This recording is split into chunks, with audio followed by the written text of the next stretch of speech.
Good morning, Bucknutters. It is Thursday, December 15th, 2022. I am Dan Rubin. This is the Bucknuts Morning 5 and change. Yes, Dave Biddle is still on vacation. I would be here on Thursdays anyway, but I get it if you people are getting sick of me. I've brought in some serious reinforcements, though, today. The Dean of Ohio State Recruiting, Bill Kurelic, and the lovely and talented Mark Porter is here, as well as we navigate a recruiting scene that has rejuvenated us. Yesterday was a very big day for Ohio State on the recruiting front, one we will not take for granted and will break down in detail. We will also discuss Ohio State's attempt into the transfer portal and a bunch of other good stuff. Gentlemen, how are you? Doing well this morning. All right, Bill, yesterday was a huge day. Lucas Kienholz got it started. He is the South Dakota. I never know South or North. I'm always guessing. South. Pierre, South Dakota. Literally, if you do a brief search on this fine gentleman, he's got to be one of the most productive high school athletes in the country. I'm not saying South Dakota is the hotbed of athletics, but he is a three-sport athlete, and he is impressive. He was a Washington commitment up until Ohio State gave the offer, as they are wont to do, and go into the recruiting scene and get a quarterback of their choice. What does it mean? What do you think of him? And maybe describe a little bit of how they got this done, Bill. Well, first of all, this question has come up a number of times, so we'll deal with it off the bat. He is not the first South Dakota player to sign, when he signs, with Ohio State. A young man named Grant Schmidt a number of years ago, was from South Dakota. Yep, offensive lineman. So Lincoln did not charter new ground there, but it's not, as we know, a fertile breeding ground for Ohio State. But when you can go get a guy that's an athlete like Lincoln Kienholz, you get him. I mean, like you mentioned, Dan, he's a baseball star, he's a basketball star, and he's a football star. Because of that, he's not graduating early. He's playing basketball right now, and then he'll go on to baseball, and then he'll start his career at Ohio State. But I had been doing a number of items and articles leading up to that commitment, that Ohio State was out there to see him. Corey Dennis was out there last week, and that they were going to be seeing him, Ryan Day and Corey Dennis, on Wednesday. It all made you think that a verbal commitment would be coming in person, and that was the plan. But lo and behold, sometimes plans don't go exactly according to what you think, and Ryan Day and Corey Dennis did not make it to South Dakota because they got hit by a snowstorm. Imagine that, in South Dakota, canceling those plans, but didn't change Lincoln's plans. He went ahead and announced his verbal commitment to Ohio State. Did it a little uniquely in that he first announced his decommitment from Washington, and then within, I would say, about 1 minute or so, announced his commitment to the Buckeyes. And Ohio State really does have a great athlete. Some Ohio State fans wonder about getting back to a more running style quarterback than, say, C.J. Stroud, or maybe Kyle McCord will be. Devin Brown can run some. Lincoln Kienholz can run some.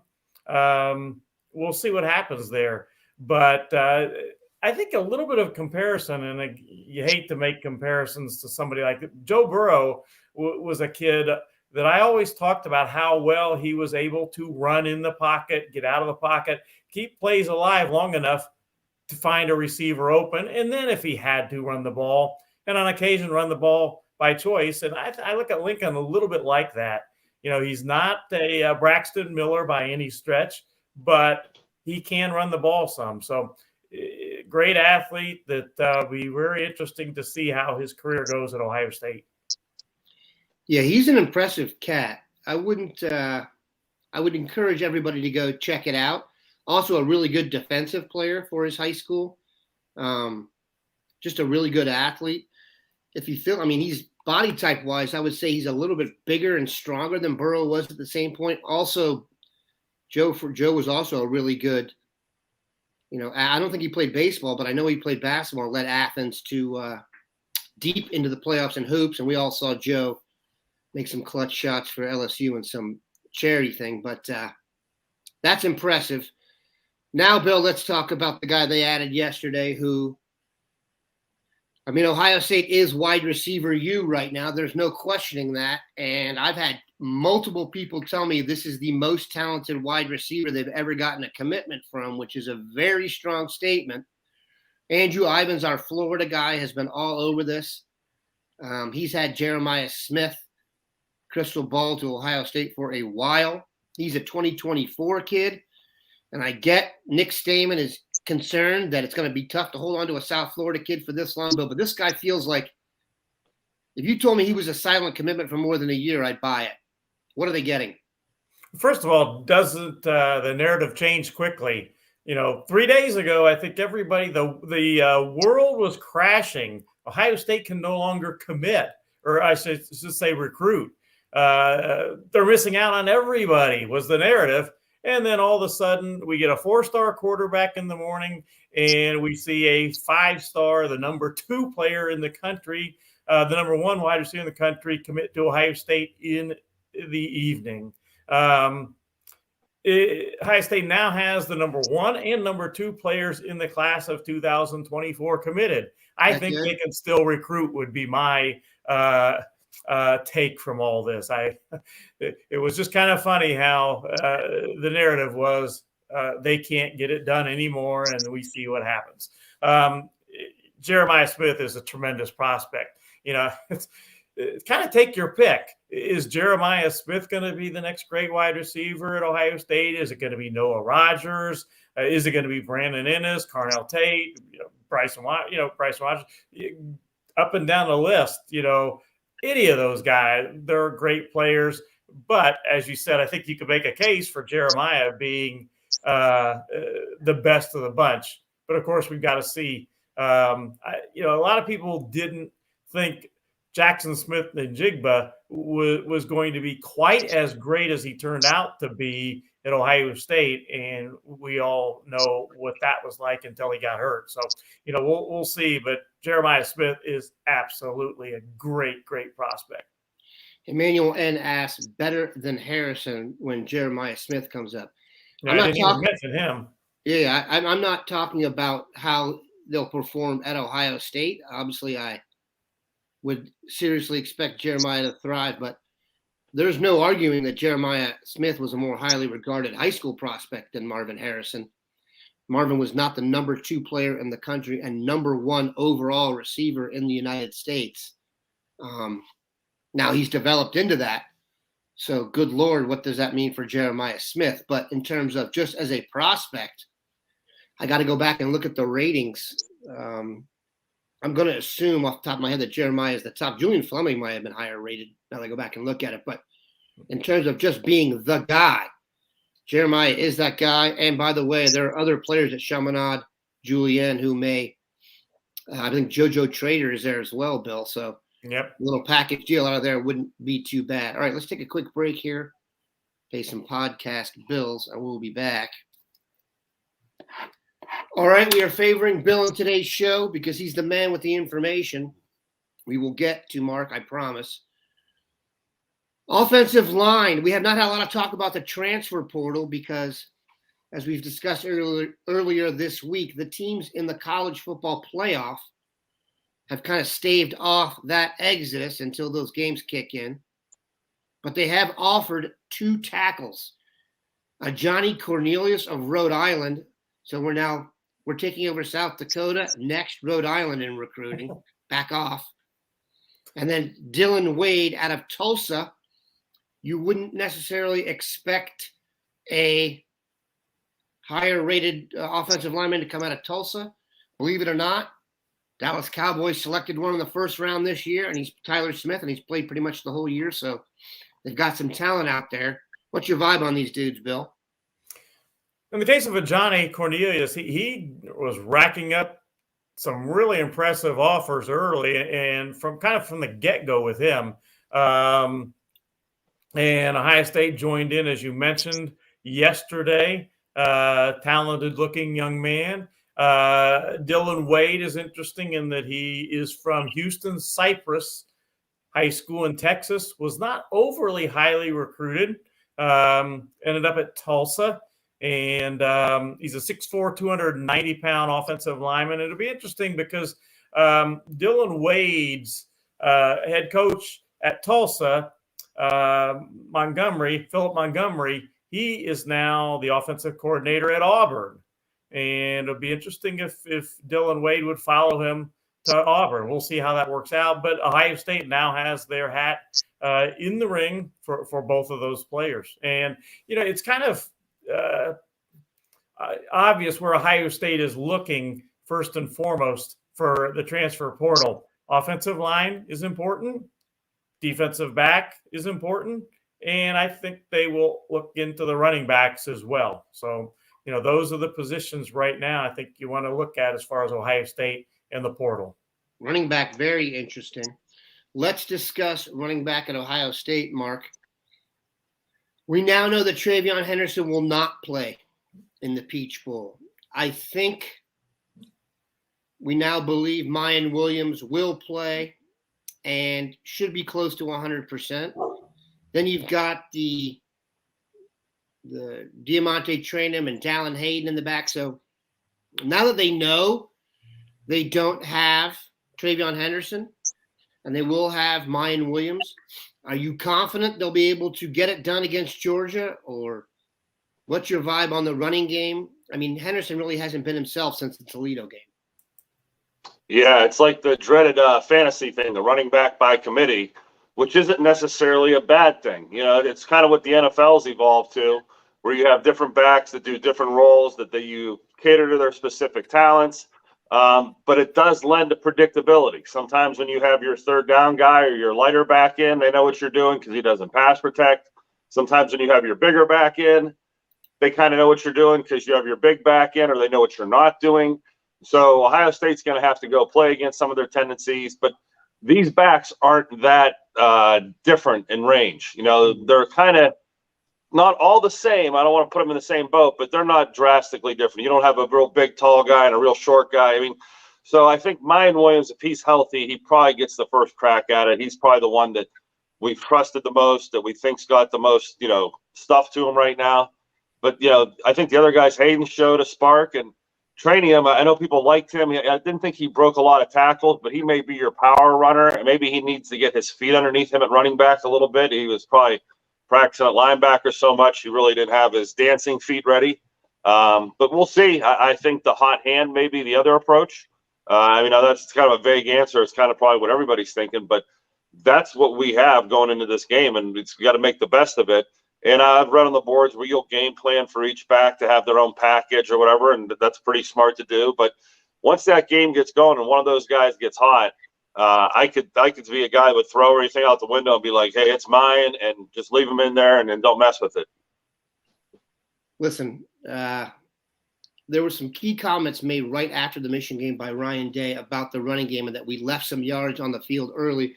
I'm going to say this until the game. I think the key to Ohio State beating Georgia is success on first down. You can't be behind the chains against Georgia. And Ohio State doesn't operate as an offense very well when they're behind the chains.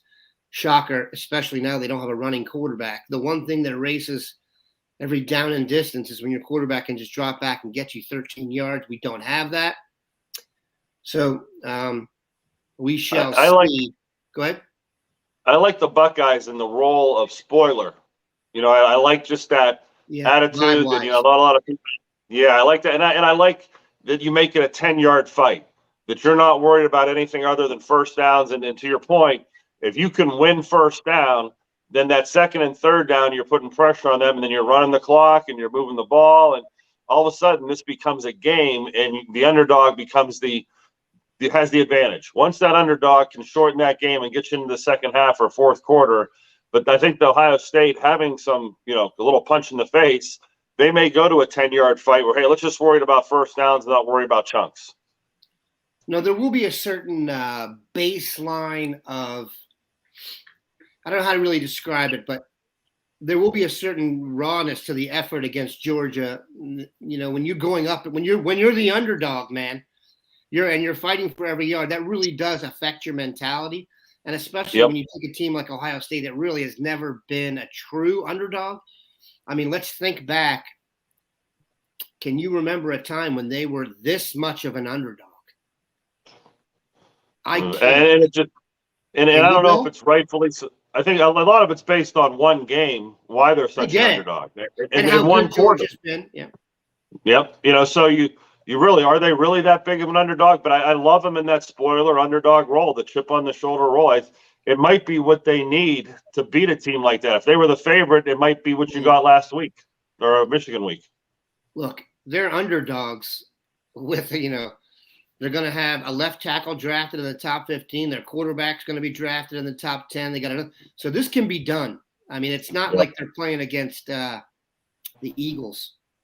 So very, very interesting. Bill, this is coming up a lot. And this guy, just for hazard pay, deserves to be spoken of. Ann Arbor Buckeye, if that's even true. Flip Caleb Downs, get KJ Bolden next year. Safeties at 24.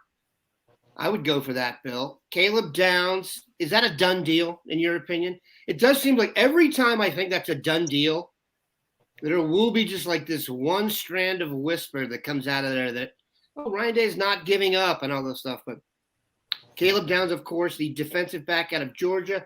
I'm pretty sure his high school team, Mill Creek, won the state championship game against Carrollton. If they didn't, it was a high-scoring game. Your thoughts? Should we give up hope there? Well, I would definitely, if I was Ohio State, go for Caleb Downs and KJ Bolden to the Buckeyes. I don't think it's going to happen, but I would go for it. I was told by someone from Georgia that's pretty connected down there. Caleb Downs is going to stay with Alabama. You never know. You never say never in recruiting. Ohio State has continued to recruit him. But I will be very surprised, very, very surprised if he's not going to Alabama. KJ Bolden, on the other hand, that's a guy Ohio State has a realistic shot, a very realistic shot at landing. Not going to be easy, but realistic. He is cousins of Perry Eliano, Ohio State safety coach. Never hurts when you have that connection. And he is highly considering Ohio State. So, yeah, that would be that one would not be a shocker to me. I'm not crystal balling him to Ohio State, but it wouldn't be a shocker.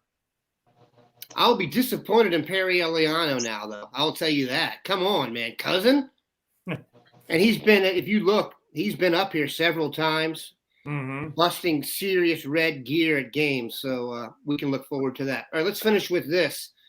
One guy we do expect to be a Buckeye who was once a SEC commitment is Joshua Mickens, defensive end out of the Indianapolis area. Mark, you've got a review of him coming soon. Let us know just a tease of what we're getting and what you think of him as a prospect.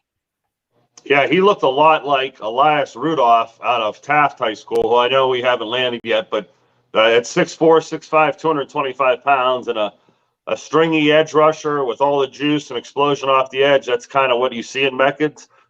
He looks like an SEC defensive end. He looks like Zach Harrison coming out of high school with a little more zip to him, with a little more coming out of the gates. He maybe not as heavy as Zach was coming out of high school, but I think that's what you're getting. There's a couple plays where he looks special, like he has some blinding speed and athletic ability when he comes chasing after some running backs.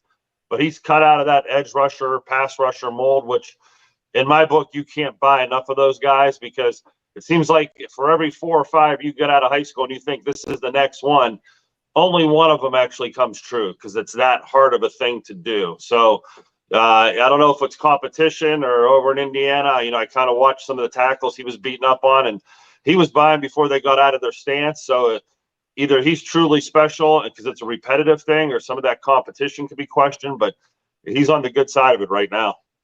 Also, I want to